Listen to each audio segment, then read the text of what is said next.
ನಮಸ್ಕಾರ. ಕನ್ನಡ ಮಾತೃಭೂಮಿ ವಾರ್ತೆಗಳಿಗೆ ಸ್ವಾಗತ. ನಾನು ಕವಿತಾ. ನಾಡಿನ ಸಮಸ್ತ ಜನತೆಗೆ ಕನ್ನಡ ರಾಜ್ಯೋತ್ಸವ ಹಾಗೂ ದೀಪಾವಳಿ ಹಬ್ಬದ ಹಾರ್ದಿಕ ಶುಭಾಶಯಗಳು. ವಾರ್ತೆಗಳ ವಿವರ.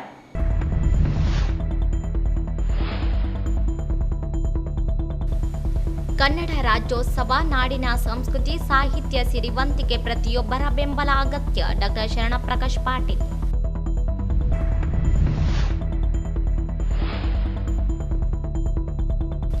ಗಡಿನಾಡ ಕನ್ನಡಿಗರ ಎದುರಿಸುತ್ತಿರುವ ಸಮಸ್ಯೆ ನಿವಾರಣೆಗೆ ಇಲಾಖೆ ಸಚಿವರೊಂದಿಗೆ ಚರ್ಚೆ. ಶರಣಪ್ರಕಾಶ್ ಪಾಟೀಲ್ ಭರವಸೆ.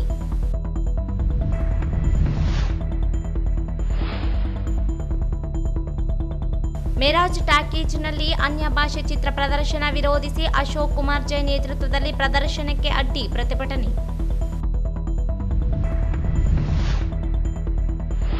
ರಕ್ಷಣಾ ವೇದಿಕೆಯಿಂದ ರಾಜ್ಯೋತ್ಸವ. ಅಪ್ಪ ಅವ್ವ ಸಂಸ್ಕೃತಿ ನಾಶವಾಗುತ್ತಿರುವುದು ಕಳವಳಕಾರಿ. ಮನೆ ಮನೆಯಲ್ಲಿ ಕನ್ನಡ ಭಾಷೆ ಬಳಸಿ. ಶ್ರೀ ಶಾಂತಮಲ್ಲ ಶಿವಾಚಾರ್ಯರು. ಶಿವರಾಮೇಗೌಡ ಬಣದಿಂದ ಕರ್ನಾಟಕ ರಕ್ಷಣಾ ವೇದಿಕೆ ಜಿಲ್ಲಾ ಘಟಕದಿಂದ ಕನ್ನಡ ಕಟ್ಟೆಯಲ್ಲಿ 69ನೇ ಕರ್ನಾಟಕ ರಾಜ್ಯೋತ್ಸವ ಆಚರಿಸಲಾಯಿತು.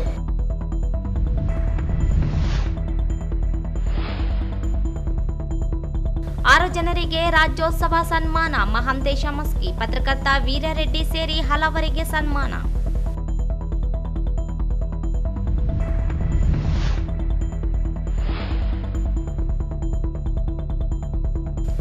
ರಾಜ್ಯೋತ್ಸವ ಪ್ರವೇಶ ಶೆಟ್ಟಿ ಬಣದಿಂದ ಧ್ವಜಾರೋಹಣ. ಪ್ರತಿಭಾವಂತ ವಿದ್ಯಾರ್ಥಿಗಳಿಗೆ ಸನ್ಮಾನ.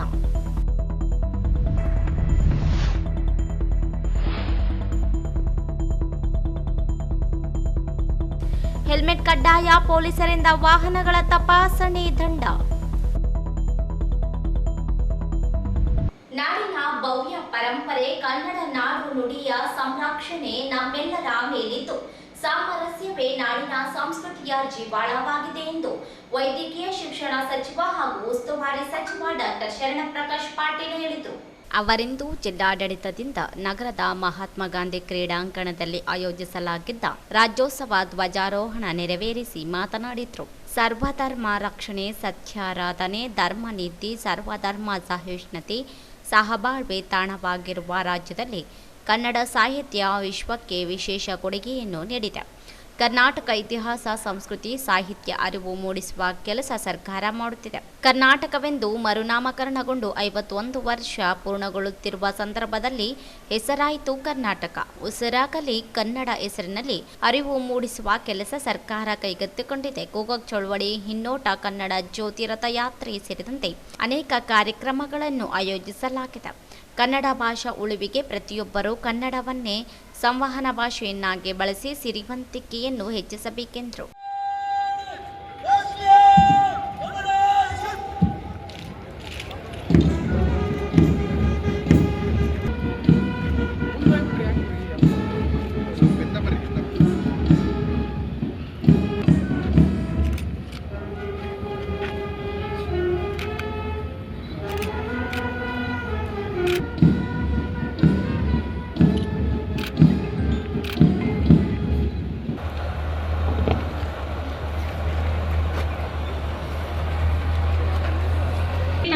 ಜಿಲ್ಲಾ ಸಶಸ್ತ್ರ ಮೀಸಲು ಪಡೆ ರಾಯಚೂರು ಡಿಆರ್ ಘಟಕ ಶ್ರೀ ಉದಯ್ ಕುಮಾರ್ ಆಗಿ, ಅಗ್ನಿಶಾಮಕ ಠಾಣೆ ಶ್ರೀ ಖಾಸಿಂ ಸಾಬ್ ಎಂಎನ್ ಅಗ್ನಿಶಾಮಕ ಠಾಣಾಧಿಕಾರಿ ರಾಯಚೂರು ತಂಡ. 3ನೇ ತಂಡ ನಾಯಕತ್ವದಲ್ಲಿ ಅಗ್ನಿಶಾಮಕ ಠಾಣೆ ಶ್ರೀ ಖಾಸಿಂ ಸಾಬ್ ಇವರ ನಾಯಕತ್ವದಲ್ಲಿ ಸರ್ಕಾರಿ ಪ್ರಥಮ ದರ್ಜೆ ಮಹಿಳಾ ಕಾಲೇಜು ರಾಯಚೂರು ಕುಮಾರಿ ಮೈತ್ರಿ ಇವರ, ಹಮ್ದರ್ದ್ ಪ್ರೌಢಶಾಲೆ ಕುಮಾರಿ ಶಿಫಾ ಮೊಹಮ್ಮದಿ ಇವರ ನಾಯಕತ್ವದಲ್ಲಿ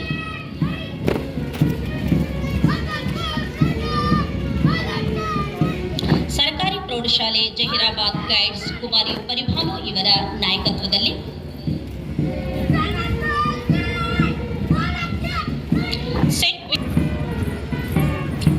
ಸರ್ಕಾರಿ ಪ್ರೌಢಶಾಲೆ ಸಿಯತಲ ಕುಮಾರಿ ಪೂಜಾ ಇವರ ನಾಯಕತ್ವದಲ್ಲಿ ಇವರ ನಾಯಕತ್ವದಲ್ಲಿ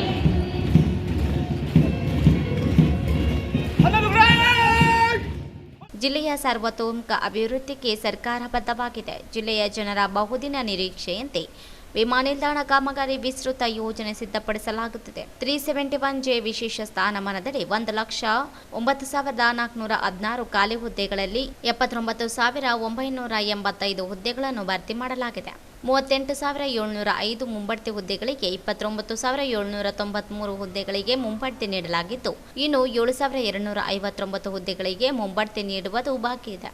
ರಾಜ್ಯ ಮಟ್ಟದ ಸ್ಥಳೀಯ ವೃಂದ ನೇರ ನೇಮಕಾತಿಯಲ್ಲಿ 9,207 ಹುದ್ದೆಗಳಲ್ಲಿ 5,892 ಹುದ್ದೆಗಳು ಭರ್ತಿ ಮಾಡಲಾಗಿದ್ದು, 3,315 ಹುದ್ದೆಗಳು ಭರ್ತಿ ಮಾಡಲಾಗುತ್ತಿದೆ ಎಂದರು.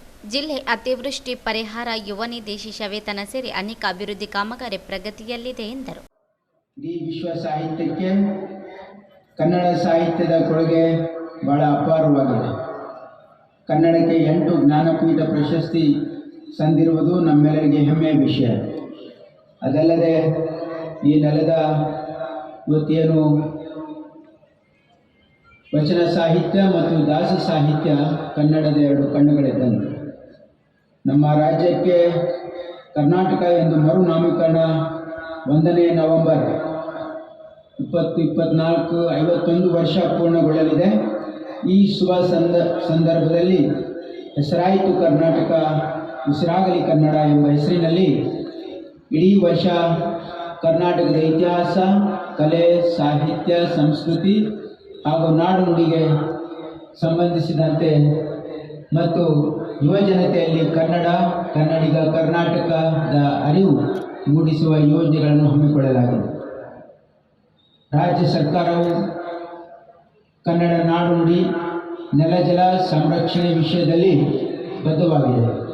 ಕನ್ನಡ ನಾಡಿನ ಸರ್ವಾಂಗೀಣ ಅಭಿವೃದ್ಧಿಗೆ ನಾನಾ ಯೋಜನೆಗಳನ್ನು ರೂಪಿಸಿ ಅನುಷ್ಠಾನಗೊಳಿಸಲಾಗುತ್ತಿದೆ.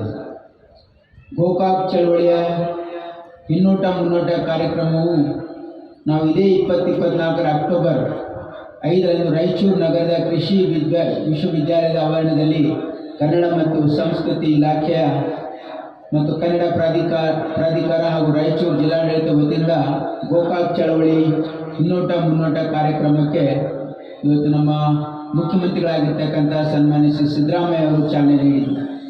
ಕರ್ನಾಟಕ ಸಂಪೂರ್ಣ ಕನ್ನಡಮಯವಾಗಲಿ, ಕನ್ನಡ ನೆಲ, ಜಲ, ಸಂಸ್ಕೃತಿ, ಭಾಷೆ, ಭೂಮಿ ಎಲ್ಲವೂ ಕನ್ನಡಮಯವಾಗಲಿ, ಇಲ್ಲಿ ನೆಲೆಸಿರುವ ಎಲ್ಲರೂ ಕನ್ನಡಿಗರೇ. ವಿವಿಧ ತಂಡಗಳಿಂದ ಆಕರ್ಷಕ ಪಥಸಂಚಲನ ನಡೆಯಿತು. ವಿವಿಧ ತಂಡಗಳಿಂದ ಗೌರವ ವಂದನೆ ಸ್ವೀಕರಿಸಿದ ಸಚಿವರು ಮಕ್ಕಳ ಸಾಮೂಹಿಕ ನೃತ್ಯ ವೀಕ್ಷಿಸಿದರು.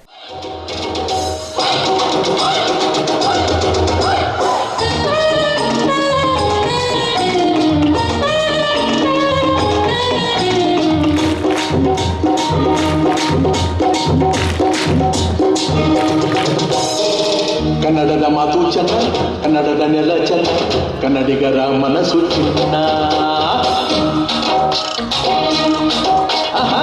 ಕನ್ನಡದ ಮಾತು ಚೆನ್ನ, ಕನ್ನಡದ ನೆಲ ಚೆನ್ನ, ಕನ್ನಡಿಗರ ಮನಸ್ಸು ಚಿನ್ನ. ಕನ್ನಡದ ಮಾತು ಚೆನ್ನ, ಕನ್ನಡದ ನೆಲ ಚೆನ್ನ, ಕನ್ನಡಿಗರ ಮನಸ್ಸು ಚಿನ್ನ. ಇಂಥ ಗುರಿಯಲ್ಲಿ ನನ್ನ ದೊರಕಿದ್ದೆ ಪುಣ್ಯ, ಹಿಂಗೆ ಕಾವೇರಿ ನೀರ ಕುಡಿವ ನಾವೆಲ್ಲ ಧನ್ಯ.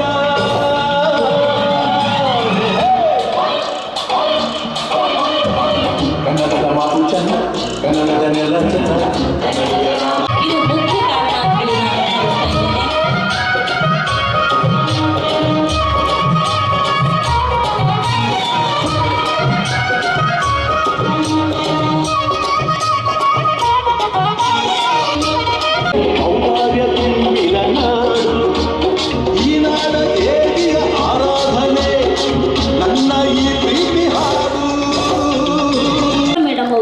ಗೀತಾ ಮೇಡಮ್ ಅವರು ವೇದಿಕೆ ಮೇಲೆ ಆಗಮಿಸಬೇಕು ಅಂತೇಳಿ ನಾನು ಕೇಳ್ಕೊಳ್ತಾ ಇದ್ದೇನೆ. ಬೇಗನೆ ಆಗಮಿಸಬೇಕು. ಮುಂದಿನದಾಗಿ ಕರ್ನಾಟಕ ರಾಜ್ಯೋತ್ಸವ 2020 ನಾವಣ್ಣ ತಮ್ಮಂದಿರಲ್ಲ, ಹತ್ತಾರು ಕೈ ಒಂದಾದರೆ ನಮ್ಮನ್ನು ಗೆಲ್ಲೋರ ಇಲ್ಲ.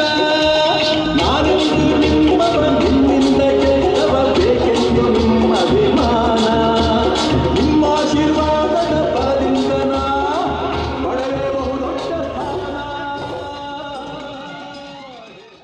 ವೇದಿಕೆಯಲ್ಲಿ ನಗರ ಶಾಸಕ ಡಾಕ್ಟರ್ ಶಿವರಾಜ್ ಪಾಟೀಲ್, ಗ್ರಾಮೀಣ ಶಾಸಕ ದದ್ದಲ್ ಬಸನಗೌಡ, ವಿಧಾನ ಪರಿಷತ್ ಸದಸ್ಯ ಎ ವಸಂತಕುಮಾರ್, ಆರ್ಡಿಎ ಅಧ್ಯಕ್ಷ ರಾಜಶೇಖರ ರಾಮಸ್ವಾಮಿ, ಬಸವರಾಜ ಪಾಟೀಲ್ ಇಟಗಿ, ಕೆ ಶಾಂತಪ್ಪ, ಜಿಲ್ಲಾಧಿಕಾರಿ ನಿತೀಶ್, ಜಿಲ್ಲಾ ಪಂಚಾಯಿತಿ ಮುಖ್ಯ ಕಾರ್ಯನಿರ್ವಾಹಕ ಅಧಿಕಾರಿ ರಾಹುಲ್ ತುಕಾರಾಂ ಪಾಂಡ್ವೆ, ಎಸ್ಪಿ ಪುಟ್ಟಮಾದಯ್ಯ, ಸಹಾಯಕ ಆಯುಕ್ತ ಗಜಾನನ ಮಾಲೆ ಸೇರಿದಂತೆ ವಿವಿಧ ಇಲಾಖೆ ಅಧಿಕಾರಿಗಳು, ರಾಜಕೀಯ ಮುಖಂಡರುಗಳು, ವಿದ್ಯಾರ್ಥಿಗಳು ಭಾಗಿಯಾಗಿದ್ದರು. ಗಡಿನಾಡು ಕನ್ನಡಿಗ ಮಕ್ಕಳು ಎದುರಿಸುತ್ತಿರುವ ಆಡಳಿತಾತ್ಮಕ ಸಮಸ್ಯೆ ನಿವಾರಣೆಗೆ ಸಂಬಂಧಿಸಿದ ಇಲಾಖೆ ಸಚಿವರು ಹಾಗೂ ಕನ್ನಡ ಪ್ರಾಧಿಕಾರದ ಅಧ್ಯಕ್ಷರೊಂದಿಗೆ ಸಮಾಲೋಚಿಸಿ ಅಗತ್ಯ ಕ್ರಮ ಕೈಗೊಳ್ಳುವುದಾಗಿ ಉಸ್ತುವಾರಿ ಸಚಿವ ಡಾಕ್ಟರ್ ಶರಣಪ್ರಕಾಶ್ ಪಾಟೀಲ್ ಹೇಳಿದರು. ಅವರಿಂದು ಭೇಟಿಯಾದ ಮಾಧ್ಯಮಗಳೊಂದಿಗೆ ಮಾತನಾಡಿ, ಗಡಿನಾಡ ಕನ್ನಡಿಗರ ವಿದ್ಯಾರ್ಥಿಗಳಿಗೆ ಉನ್ನತ ಶಿಕ್ಷಣದಲ್ಲಿ ಪ್ರತ್ಯೇಕ ಅವಕಾಶ ನೀಡಲು ಸಾಧ್ಯವಾಗದೇ ಇರುವ ಕುರಿತು ಮಾಹಿತಿ ಇಲ್ಲ. ಗಡಿನಾಡ ಕನ್ನಡಿ ಮಕ್ಕಳಿಗೆ ಉನ್ನತ ಶಿಕ್ಷಣದಲ್ಲಿ ಅವಕಾಶ ಒದಗಿಸಲು ಇರುವ ಆಡಳಿತಾತ್ಮಕ ಸಮಸ್ಯೆ ಪರಿಹಾರಕ್ಕೆ ಪ್ರಯತ್ನಿಸುವುದಾಗಿ ಹೇಳಿದರು. ರಾಯಚೂರಿನಲ್ಲಿ ಏಮ್ಸ್ ಸ್ಥಾಪನೆಗೆ ಕಲ್ಯಾಣ ಕರ್ನಾಟಕದ ಎಲ್ಲ ಜಿಲ್ಲೆಗಳ ನಾಯಕರ ಸಹಮತಿ ವ್ಯಕ್ತಪಡಿಸಿದ್ದಾರೆ. ರಾಜ್ಯ ಸರ್ಕಾರ 2 ಬಾರಿ ಕೇಂದ್ರ ಪತ್ರ ಬರೆದು ವೈಯಕ್ತಿಕವಾಗಿ ನಿಯೋಗದೊಂದಿಗೆ ಕೇಂದ್ರ ಆರೋಗ್ಯ ಸಚಿವರಲ್ಲಿಯೂ ಮನವಿ ಮಾಡಲಾಗಿದೆ. ಆದರೆ ಕೇಂದ್ರ ಸರ್ಕಾರ ಮೀನಾಮೇಷ ಎಣಿಸುತ್ತಿದೆ. ಏಕೆ ಎಂದು ಕಾರಣ ಗೊತ್ತಿಲ್ಲ ಎಂದರು. ಕಲಬುರಗಿಯಲ್ಲಿ ನಿರ್ಮಾಣವಾಗುತ್ತಿರುವ ಜಯದೇವ ಹೃದ್ರೋಗ ಆಸ್ಪತ್ರೆಗೆ ಮ್ಯಾಕ್ರೋ ಯೋಜನೆಯಡಿ ಅನುದಾನ ಬಳಕೆಗೆ ಪತ್ರ ಬರೆದಿರುವ ಕುರಿತಂತೆ ತಪ್ಪು ಅಭಿಪ್ರಾಯವಿದೆ. ಕಲಬುರಗಿಯಲ್ಲಿ ನಿರ್ಮಾಣವಾಗುವ ಆಸ್ಪತ್ರೆ ಕಲಬುರಗಿಗೆ ಮಾತ್ರ ಸೀಮಿತವಾಗಿರುವುದಿಲ್ಲ. ಈ ಭಾಗದ ಎಲ್ಲ ಜಿಲ್ಲೆಗಳ ಜನರಿಗೂ ಅನುಕೂಲವಾಗಲಿದೆ ಎಂದರು. ಎರಡು ಸಾರಿ ಕೇಂದ್ರ ಆರೋಗ್ಯ ಸಚಿವರಿಗೆ ಭೇಟಿ ಮಾಡಿ ನಿಯೋಗ ಹೋಯಿತು. ಮೊದಲನೇ ಸಾರಿ ಎಲ್ಲ ಸರ್ವಪಕ್ಷದ ಎಲ್ಲ ಶಾಸಕರು ಸಂಸದರು ಹೋಗಿ ಕೇಂದ್ರ ಸರ್ಕಾರದಲ್ಲಿ ಹಿಂದೆ ಕೂಡ 2 ಸಾರಿ ಹೊಸ ಸರ್ಕಾರ ಬಂದರೂ ಕೂಡ ಇಲ್ಲಿ JP ನಡ್ಡಾ ಅವರಿಗೂ ಕೂಡ ನಾನು ವೈಯಕ್ತಿಕವಾಗಿ ಹೋಗಿ ಪರ್ಸನಲಿ ಭೇಟಿಯಾಗಿ ಅವರಿಗೆ ಮನವಿಯನ್ನು ಮಾಡಿದ್ದೀನಿ. ರಾಜ್ಯ ಸರ್ಕಾರ ರಾಯಚೂರಲ್ಲೇ ಮಾಡಲಿಕ್ಕೆ ಬದ್ಧವಾಗಿದೆ ಅಂತ ಹೇಳಿದ್ದೀವಿ. ಈಗ ಕೇಂದ್ರ ಸರ್ಕಾರದ ಅಂಗಳದಲ್ಲಿ ಚೆಂಡಿದೆ, ಅವರು ತೀರ್ಮಾನ ತೆಗೆದುಕೊಳ್ಬೇಕು. ಯಾಕೆ ಮೀನಾಮೇಷ ಮಾಡ್ತಾ ಇದ್ದಾರೆ ನಮ್ಗೆ ಗೊತ್ತಿಲ್ಲ. ಬಟ್ ನಮ್ದೇನಂದರೆ ಇವತ್ತು ಇಲ್ಲೇ ಆಗಬೇಕು ಅಂತಕ್ಕಂಥದ್ದು ರಾಜ್ಯ ಸರ್ಕಾರ. ನಾವು ಫೈಲು ಕಳಿಸಿದ್ದೀವಿ, ಒಂದೇ ಸ್ಥಳ ನಾವು ಪ್ರಸ್ತಾಪನೆ ಮಾಡಿದ್ದೀವಿ, ಅವರು ನಿರ್ಧಾರ ತೆಗೆದುಕೊಳ್ಳಿ. ಕೇಂದ್ರ ಸರ್ಕಾರ ನಮಗೆ ಕೇಳಿದ್ರು ಮತ್ತೊಮ್ಮೆ ಅವ್ರೇನು ಹೇಳಿದ್ದಾರೆ, ನಮಗೆ ಮತ್ತೆ ಫೈಲ್ ಕಳಿಸಿದ್ರು ಎಲ್ಲಿ ಮಾಡಬೇಕು ಅಂತ. ಇಷ್ಟೆಲ್ಲ ಹೇಳಿ ಒಂದು ಭೇಟಿ ಹಾಕೊಂಡು ಬಂದಮೇಲೆ ನಿಮಗೆ ಮತ್ತೆ ನಾವು ಮಾನ್ಯ ಮುಖ್ಯಮಂತ್ರಿಗಳಿಂದ ಫೈಲಲ್ಲಿ ಕೂಡ ಆರೋಗ್ಯ ಸಚಿವರು, ನಾನು, ಮುಖ್ಯಮಂತ್ರಿಗಳು ಕೂಡ ಅವರಿಗೆ ಫೈಲಲ್ಲೂ ಕೂಡ ಪ್ರಸ್ತಾವನೆ ಕಳಿಸಿದ್ವಿ. ಏನಂದರೆ ಇದು ರಾಯಚೂರಲ್ಲೇ ಆಗಬೇಕು ಅಂತ ಹೇಳಿದ್ವಿ, ಭಾಳ ಸ್ಪಷ್ಟವಾಗಿ ಹೇಳಿದ್ದೀವಿ ನಾವು. ಹಾಗಾಗಿ ಅವರು ಯಾಕೆ ಮೀನಾಮೇಷ ಮಾಡ್ತಾ ಇದ್ದಾರೆ ಗೊತ್ತಿಲ್ಲ. ಬಟ್ ನಮ್ಮ ರಾಜ್ಯಕ್ಕೆ ಬರ್ತಕ್ಕಂಥದ್ದು ನಾವು ಈ ವಿಷಯವನ್ನು ಇಡೀ ಕಲ್ಯಾಣ ಕರ್ನಾಟಕದ ಎಲ್ಲ ಜಿಲ್ಲೆಯ ನಾಯಕರು ಕೂಡ ಒಪ್ಪಿದ್ದಾರೆ. ಮೊನ್ನೆ ನಾನು ಹುಬ್ಬಳ್ಳಿಗೆ ಹೋದಾಗೂ ಕೇಳಿದೆ, ಅಲ್ಲಿನೂ ಕೂಡ ಸ್ಪಷ್ಟವಾಗಿ ಹೇಳಿದ್ದೀನಿ ನಾವು ರಾಯಚೂರಲ್ಲೇ ಮಾಡೋದು ಅಂತ. ಒಪೆಕ್ ಆಸ್ಪತ್ರೆ ಅಭಿವೃದ್ಧಿ ಬೇಕಿರುವ ಎಲ್ಲ ನೆರವು ನೀಡಲು ಸರ್ಕಾರ ಸಿದ್ಧವಿದೆ. ಜಿಲ್ಲಾಧಿಕಾರಿಗಳಿಗೆ ಸೂಚನೆ ನೀಡಲಾಗಿದ್ದು, ಅವರು ಸಲ್ಲಿಸುವ ಬೇಡಿಕೆ ಪಟ್ಟಿ ಆಧಾರದ ಮೇಲೆ ಕ್ರಮ ವಹಿಸಲಾಗುತ್ತದೆ. ವೈದ್ಯರು ಆಸ್ಪತ್ರೆ ಕಾಲಾವಧಿಯಲ್ಲಿ ಗೈರು ಹಾಜರಾಗಿ ಸೇವೆ ಲಭ್ಯವಾಗುವುದನ್ನು ತಡೆಯಲು ಬಯೋ ಹಾಜರಾತಿ ವ್ಯವಸ್ಥೆ ಜಾರಿಗೊಳಿಸಲಾಗಿದೆ. ಖಾಸಗಿ ಆಸ್ಪತ್ರೆ ಸೇವೆ ಸಲ್ಲಿಸಿದಲ್ಲಿ ಕ್ರಮ ಕೈಗೊಳ್ಳುವುದಾಗಿ ಹೇಳಿದರು. ನಗರದಲ್ಲಿ ಹೊಸದಾಗಿ ರಂಗಮಂದಿರ ನಿರ್ಮಾಣಕ್ಕೆ 5 ಎಕರೆ ಜಮೀನು ಹುಡುಕಲಾಗುತ್ತಿದೆ. 2,000 ಜನರು ಭಾಗವಹಿಸುವ ರಂಗಮಂದಿರದ ನಿರ್ಮಾಣಕ್ಕೆ ಹಣದ ಕೊರತೆ ಇಲ್ಲ ಎಂದರು. ಗ್ಯಾರಂಟಿ ಯೋಜನೆಗಳಿಗೆ ಯಾವುದೇ ಕಾರಣಕ್ಕೂ ನಿಲುಗಡೆಯಾಗುವ ಪ್ರಶ್ನೆಯೇ ಇಲ್ಲ. ಜನರು, ರಾಜಕೀಯ ನಾಯಕರುಗಳು ಏನೇ ಅಭಿಪ್ರಾಯಗಳಿದ್ರೂ ಜನರಿಗೆ ಗ್ಯಾರಂಟಿ ಯೋಜನೆಗಳನ್ನು ತಲುಪಿಸಲಾಗುತ್ತದೆ ಎಂದರು. ಸ್ಥಾಪನೆ ಮಾಡಿರ್ತಕ್ಕಂಥದ್ದು ಸಂಪೂರ್ಣ ಕಲ್ಯಾಣ ಕರ್ನಾಟಕ ಅಭಿವೃದ್ಧಿ ಮಂಡಳಿ ಹಣ. ಅದು ಒಂದು ಜಿಲ್ಲೆ ಅಲ್ಲ, ಇದು ಕಲಬುರಗಿಯಲ್ಲಿ ನಿರ್ಮಾಣ ಆಗ್ತಕ್ಕಂಥ ಏನು ಜಯದೇವ ಆಸ್ಪತ್ರೆ ಇದೆ, ಅದು ಇಡೀ ಕಲ್ಯಾಣ ಕರ್ನಾಟಕಕ್ಕಿದೆ. ಅದು ಕೇವಲ ಕಲಬುರಗಿಗಲ್ಲ, ಹಿಂದೆನೂ ಕೂಡ ಇಡೀ ನಮ್ಮ ಮಂಡಳಿಯ ಹಣದಿಂದ ಕೊಟ್ಟಿದ್ದಾರೆ. ಇದರ ಹಿಂದೆನೂ ಕೂಡ ಎಲ್ಲ ಮ್ಯಾಕ್ರೋ ಅಲ್ಲಿ ಕೂಡ ಎಲ್ಲ ಜಿಲ್ಲೆಗಳಿಂದ ದುಡ್ಡು ಕೊಟ್ಟಿದ್ದಾರೆ. ಇದು ಫಸ್ಟ್ ಟೈಮ್ ಅಲ್ಲ, ಎಲ್ಲ ಸರಿನೂ ಕೊಟ್ಟಿದ್ದಾರೆ. ಅಡಿಷನಲ್ ದುಡ್ಡು ಬೇಕಿತ್ತು ಕೇಳಿದ್ದೀವಿ, ಎಲ್ಲರೂ ಸರ್ಕಾರ ಕೊಟ್ಟಿದ್ದಾರೆ. ಇದು ಕೇವಲ ಕಲಬುರಗಿಯಲ್ಲಿ ಅಷ್ಟೇ ಅಲ್ಲ, ನಾವು ಪ್ರತಿ ಡಿವಿಷನಲ್ ಹೆಡ್ ಕ್ವಾರ್ಟರಲ್ಲಿ ಜಯದೇವ ಆಸ್ಪತ್ರೆ ಮಾಡ್ತಾ ಇದ್ದೀವಿ.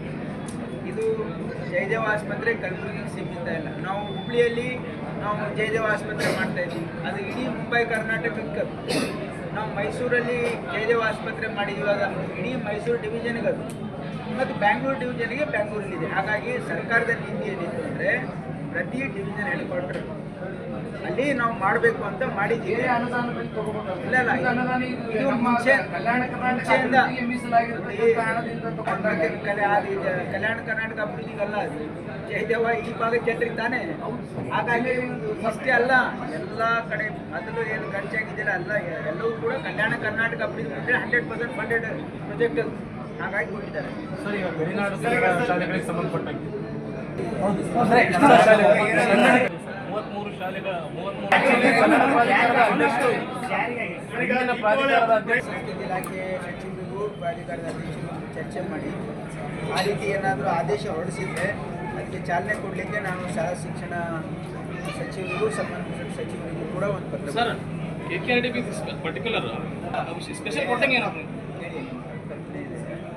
ನಮಗೆ ಇಲಾಖೆಯಿಂದ ಏನು ಕೊಡಬೇಕು ಕೊಡ್ತಾ ಇದ್ದಾರೆ, ಕೊಡ್ತಾ ಇಲ್ಲ ಅಂತಿಲ್ಲ. ಆದರೆ ಈ ಸಂದರ್ಭದಲ್ಲಿ ಗ್ರಾಮೀಣ ಶಾಸಕ Daddal Basanagouda, A Vasanthakumar, Basavaraja Patil Itagi, K Shanthappa, DC Nitish, ಜಿಲ್ಲಾ ಪಂಚಾಯತ್ ಸಿಇಒ ರಾಹುಲ್ ತುಕಾರಾಂ ಪಾಂಡ್ವೆ, ಎಸ್ಪಿ ಪುಟ್ಟಮಾದಯ್ಯ ಸೇರಿದಂತೆ ಅನೇಕರಿದ್ದರು. ಕನ್ನಡ ರಾಜ್ಯೋತ್ಸವದ ಅಂಗವಾಗಿ ಒಂದು ವಾರ ಕಾಲ ಕನ್ನಡ ಚಿತ್ರ ಪ್ರದರ್ಶಿಸಬೇಕೆನ್ನುವ ಆದೇಶ ಉಲ್ಲಂಘಿಸಿ ನಗರದ ಮಿರಾಜ್ ಟ್ಯಾಕೀಸ್ನಲ್ಲಿ ಅನ್ಯ ಭಾಷೆಯ ಚಿತ್ರ ಪ್ರದರ್ಶಿಸುತ್ತಿರುವುದನ್ನು ವಿರೋಧಿಸಿ ಕರ್ನಾಟಕ ರಕ್ಷಣಾ ವೇದಿಕೆ ಶಿವರಾಮೇಗೌಡ ಬಣದ ಕಾರ್ಯಕರ್ತರು ಚಿತ್ರಮಂದಿರದೊಳಗೆ ನುಗ್ಗಿ ಪ್ರದರ್ಶನಕ್ಕೆ ಅಡ್ಡಿಪಡಿಸಿ ಪ್ರತಿಭಟಿಸಿದರು.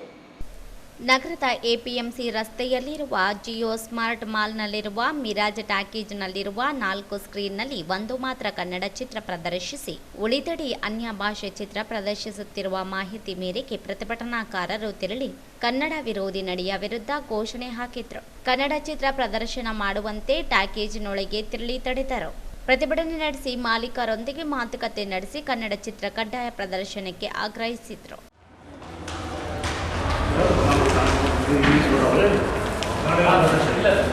ಇಲ್ಲ, ಅಡ್ವರ್ಟೈಸ್ಮೆಂಟಲ್ಲಿ ಕನ್ನಡ ಅದೇ ಇಂಗ್ಲೀಷ್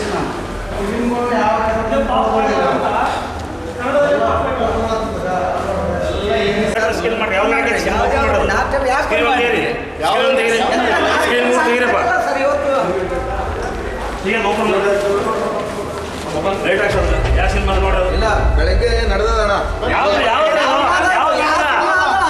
ನಡೆದ ಫೋನ್ ಮಾಡಿ ಆಮೇಲೆ ಸರ್ಕಾರ ಆದೇಶ ಗೊತ್ತಾದ್ರೆ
ಕನ್ನಡಿಗನೇ ಸಾರ್ವಭೌಮ, ಕರ್ನಾಟಕದಲ್ಲಿ ಕನ್ನಡಿಗನೇ ಸಾರ್ವಭೌಮ. ತಾಳ್ಮೆಗೆಟ್ಟು ಗೌರವ ಕೊಟ್ಟಿದ್ದೇವೆ, ಇಲ್ಲ ಕಾನೂನು ಕ್ರಮ ತಗೊಳ್ತಿದ್ದೀವಿ. ಸರ್ಕಾರ ಆದೇಶ ಮಾಡಿದೆ, ಕನಿಷ್ಠ 1 ವಾರ ಆದ್ರೂ ಚಿತ್ರ ಓಡಿಸ್ಬೇಕು ಕನ್ನಡ ಅಂತ. ಉಸಿರು ಕನ್ನಡ ಸ್ವಲ್ಪ ಸ್ವಾಭಿಮಾನ ಇರ್ಬೇಕಲ್ರಿ ನಮ್ಗೆ. ಏನ್ರಿ ನೀವು ಈ ತರ ನಾಡಿನ ನೆಲ ಬೇಕು, ಮಂದಿರ ನಡೆಸೋರ ವಿರೋಧಿಗಳು ನಾವು. ಅಣ್ಣ ಇವ್ರು ಕೂಡ ಮಾತಾಡಬೇಡ, ಆಡಿಯನ್ಸ್ ನೀವೆಲ್ಲ ಕರ್ನಾಟಕ ಮಾತೆಗೆ ಜೈ, ಕರ್ನಾಟಕ ಮಾತೆಗೆ ಜೈ, ಕರ್ನಾಟಕ ಮಾತೆಗೆ ಜೈ, ಕರ್ನಾಟಕ ಮಾತೆಗೆ ಜೈ, ಕರ್ನಾಟಕ ಮಾತೆಗೆ ಜೈ. ಪ್ರತಿಭಟನೆಯನ್ನು ಉದ್ದೇಶಿಸಿ ಮಾತನಾಡಿದ ಅಶೋಕ್ ಕುಮಾರ್ ಜೈನ್, ಮಿರಾಜ್ ಟ್ಯಾಕೀಜ್ ಕನ್ನಡ ವಿರೋಧಿಯಾಗಿ ನಡೆದುಕೊಂಡಿದೆ. ರಾಜ್ಯೋತ್ಸವದಂದು ಅನ್ಯ ಭಾಷೆಯ ಸಿನಿಮಾ ಪ್ರದರ್ಶನವಾಗುತ್ತಿದೆ, ಕೂಡಲೇ ನಿಲ್ಲಿಸಿ ಪ್ರೇಕ್ಷಕರಿಗೆ ಡಬಲ್ ದುಡ್ಡು ಕಳುಹಿಸಿ ಕನ್ನಡ ಚಿತ್ರ ಪ್ರದರ್ಶನ ಮಾಡಿ ಎಂದು ಆಗ್ರಹಿಸಿದರು. ಇಲ್ಲದೆ ಹೋದಲ್ಲಿ ಟ್ಯಾಕೇಜ್ ಬೀಗ ಹಾಕಿ ಪ್ರತಿಭಟನೆ ನಡೆಸಬೇಕಾಗುತ್ತದೆ ಎಂದು ಎಚ್ಚರಿಸಿದರು. ನಾಡಿನ ಭಾಷೆ ಮುಖ್ಯ ಅಲ್ಲ ಇವರಿಗೆ. 5 ಸ್ಕ್ರೀನ್ಗಳಿದ್ದಾವೆ, 5 ಸ್ಕ್ರೀನ್ಗಳು ಅಂದರೆ 5 ಚಿತ್ರಮಂದಿರಗಳಿದ್ದಾವೆ ಒಳಗಡೆ. ಇದರಲ್ಲಿ ಎಲ್ಲ ಚಿತ್ರಮಂದಿರಗಳಲ್ಲೂ ಒಂದು ಕನ್ನಡ ಬಿಟ್ಟರೆ ಕನ್ನಡ ಪ್ರೇಕ್ಷಕರಿಲ್ಲ. ಇವರು ನಮ್ಮನ್ನು ದಿಕ್ತಪ್ಪಿಸಿ ಇಲ್ಲೆಲ್ಲ ಬಂದ್ ಮಾಡಿದ್ದೀವಿ, ಒಂದು ಕನ್ನಡ ಚಿತ್ರ ಓಡಿಸ್ತಾ ಇದ್ವಿ. ನಾವು ಸ್ಕ್ರೀನ್ ಒಳಗಡೆ ಓದಿ ನೋಡಿದಾಗ ಮಾತ್ರ ಗೊತ್ತಾಗಿದೆ. ನೋಡಿದಾಗ ದಯವಿಟ್ಟು ಇನ್ನು ಮೇಲೆ ಈ ಮಾಲೀಕರಿಗೆ ಹೇಳ್ತಾ ಇದ್ದೀವಿ, ನೀವು ಇನ್ನು ಮೇಲೆ 1 ವಾರ ಸರ್ಕಾರದ ಆದೇಶ ಪ್ರಕಾರ ನಿಮಗೆ ತಾಕತ್ತು ಇದ್ರೆ 5 ಈ ಸಿನಿಮಾ ಚಿತ್ರಮಂದಿರಗಳಲ್ಲಿ ಕನ್ನಡ ಚಿತ್ರನ ಓಡಿಸ್ಬೇಕು. ಇಲ್ಲದಿದ್ರೆ ಬಂದ್ ಮಾಡ್ಕೊಂಡು ಕೀಲಿ ಹಾಕೊಳ್ಳಿ. ನೀವು ಇಲ್ಲ ಅಂದ್ರೆ ನಿಮ್ಮನ್ನು ಬಿಡೋದಿಲ್ಲ. ನಾವು ಕರ್ನಾಟಕವನ್ನು ತೊಲಗಿಸಿ ಹೊರಗಡೆ ಹೋಗಿ. ಆಮೇಲೆ ಇಲ್ಲಿ ಪ್ರದರ್ಶನಕ್ಕೆ ಎಲ್ಲ ಆಂಗ್ಲ ಭಾಷೆ, ಕನ್ನಡ ಭಾಷೆ ಯಾಕಿಲ್ಲಪ್ಪ ನೋಡಿ. ಅಲ್ಲಿ ಪ್ರದರ್ಶನ ಬರೀ 60% ಕನ್ನಡ ಇರಬೇಕಂತ ಸರ್ಕಾರದ ಆದೇಶ ಇದೆ. ಅದಕ್ಕೂ ಕೂಡ ಇವರು ಧಿಕ್ಕಾರ ಮಾಡ್ತಾರೆ. ಇವರು ಇಲ್ಲದ್ರೆ ಇವತ್ತೊಂದು ದಿವಸ ಕರ್ನಾಟಕ ರಾಜ್ಯೋತ್ಸವ ಅಂಗವಾಗಿ ಇವತ್ತು ಒಂದು ದಿವಸ ಆದ್ರೂ ಅಟ್ಲೀಸ್ಟ್ ಒಂದು ದಿವಸ ಆದ್ರೂ ಒಂದು ಕನ್ನಡ ಸ್ಕ್ರೀನ್ ಹಾಕ್ತಾ ಇದ್ದಾರೆ ಇವರು. 5 ಸ್ಕ್ರೀನ್ ಇದೆ. 5 ಸ್ಕ್ರೀನ್ಗಳಲ್ಲಿ ಯಾವ ಸ್ಕ್ರೀನ್ಗಳಲ್ಲಿ ಕನ್ನಡ ಭಾಷೆ ಇಲ್ಲ. ಮಲಯಾಳಂ ಭಾಷೆ ಇದೆ, ತೆಲುಗು ಭಾಷೆ ಇದೆ, ಮತ್ತೆ ತಮಿಳು ಭಾಷೆ ಇದೆ, ಹಿಂದಿ ಭಾಷೆ ಇದೆ. ಆದರೆ ಕನ್ನಡ ಭಾಷೆ ಯಾವ ಸ್ಕ್ರೀನಲ್ಲೂ ಇಲ್ಲ. ಒಂದೊಂದು ಸ್ಕ್ರೀನ್ಗಳಲ್ಲಿ ಯಾವ ಸ್ಕ್ರೀನಲ್ಲೂ ಕನ್ನಡ ಭಾಷೆ ಇಲ್ಲ. ಈ ಸಂದರ್ಭದಲ್ಲಿ ಸುಧಾಕರ್ ಕುರುಡಿ, ಮಲ್ಲಿಕಾರ್ಜುನ ಅಜೀಜ್, ಕಿಶನ್ ರಾವ್, ಅಶೋಕ್, ಆಸೀಫ್ ಸೇರಿ ಅನೇಕರಿದ್ದರು. ಮನೆಗಳಲ್ಲಿ ಕನ್ನಡ ಭಾಷೆ ಪ್ರೇಮೆ ಮೆರೆಯಬೇಕಿದೆ. ಆದರೆ ಅಪ್ಪ ಅವ್ವ ಅಮ್ಮ ಅಪ್ಪ ಮಾವ ಬಳಕೆಯೇ ಮಾಯವಾಗಿ ಡ್ಯಾಡಿ ಮಮ್ಮಿ ಸಂಸ್ಕೃತಿ ಮನೆಗಳಲ್ಲಿ ಪ್ರಾರಂಭವಾಗಿರುವುದು ಕಳವಳಕಾರಿ ಎಂದು ಕಿಲ್ಲಿ ಬೃಹನ್ ಮಠದ ಶ್ರೀ ಶಾಂತಮಲ್ಲ ಶಿವಾಚಾರ್ಯರು ಕಳವಳ ವ್ಯಕ್ತಪಡಿಸಿದರು. ಅವರಿಂದು ಕರ್ನಾಟಕ ರಕ್ಷಣಾ ವೇದಿಕೆ ನಾರಾಯಣಗೌಡ ಬಣದಿಂದ ಆಯೋಜಿಸಲಾಗಿದ್ದ ಕನ್ನಡ ರಾಜ್ಯೋತ್ಸವ ಧ್ವಜಾರೋಹಣ ನೆರವೇರಿಸಿ ಮಾತನಾಡಿದರು. ಕನ್ನಡ ನಾಡಿನಲ್ಲಿ ಕನ್ನಡ ಎಕ್ಕಡ ಎನ್ನುವಂತಾಗಲು ಕನ್ನಡಿಗರಲ್ಲಿ ಕುಸಿಯುತ್ತಿರುವ ಭಾಷಾ ಪ್ರೇಮವೇ ಕಾರಣವಾಗಿದೆ. ಅನ್ಯ ಭಾಷಿಕರಲ್ಲಿರುವ ಭಾಷಾ ಪ್ರೀತಿಯು ಕನ್ನಡಿಗರಲ್ಲಿ ಇಲ್ಲದೆ ಹೋಗುತ್ತಿದೆ. ನಾವೇ ನಮ್ಮ ಮಕ್ಕಳನ್ನು ಕನ್ನಡ ಶಾಲೆಗೆ ಹಾಕಲು ಹಿಂಜರಿಯುತ್ತಿದ್ದೇವೆ. ಭಾಷೆ ನಾವೇ ಬಳಸದೇ ಹೋದರೆ ಬೆಳೆಯುವುದಿಲ್ಲ. ಇಂಗ್ಲಿಷ್ ಒಂದು ಭಾಷೆಯಾಗಿ ಕಲಿಯಿರಿ. ಕನ್ನಡ ಅನ್ನದ ಭಾಷೆ ಎಂದು ತಿಳಿದು ಮನೆಯಲ್ಲಿ ಕನ್ನಡ ಬೆಳೆಯಲಿ ಎಂದು ಹಾರೈಸಿದರು. ಕರ್ನಾಟಕ ರಕ್ಷಣಾ ವೇದಿಕೆಗೆ, ಕರ್ನಾಟಕ ರಕ್ಷಣಾ ವೇದಿಕೆಗೆ, ಕರ್ನಾಟಕ ರಾಜ್ಯೋತ್ಸವಕ್ಕೆ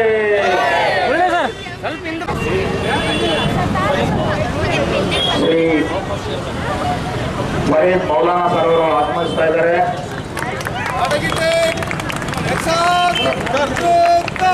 ಜಯ ಕರ್ನಾಟಕ ಮಾತೆ, ಜಯ ಸುಂದರ ನದಿವನಗಳ ನಾಡೆ, ಜಯ ವೇದ ಸರಿಸಿದರಿಯೇ, ಭೂದೇವಿಯ ಮಕುಟದ ನವಮಣಿಯೇ, ಗಂಧದ ಚಂದದ ವಂದಿನ ಗಣಿಯೇ, ರಾಘವ ಮನಸೂದನರವ ಧರಿಸಿದ ಭಾರತ ಜನನಿಯ ಧನುಜಾತೆ, ಜನನಿಯ ಸೋಗುಣ ವೇಷದ ದೋಷ, ಜನನಿಯ ಶಾಲೆ ನಿನ್ನಯ ಕೊರಳಿನ ಮಾಲೆ, ಕಪಿಲ ಭಜಂಜನ ಗೌತಮ ಜನನುತ ಭಾರತ ಜನನಿಯ ತನುಜಾತೆ, ಜಯ ಕರ್ನಾಟಕ ಮಾತೆ.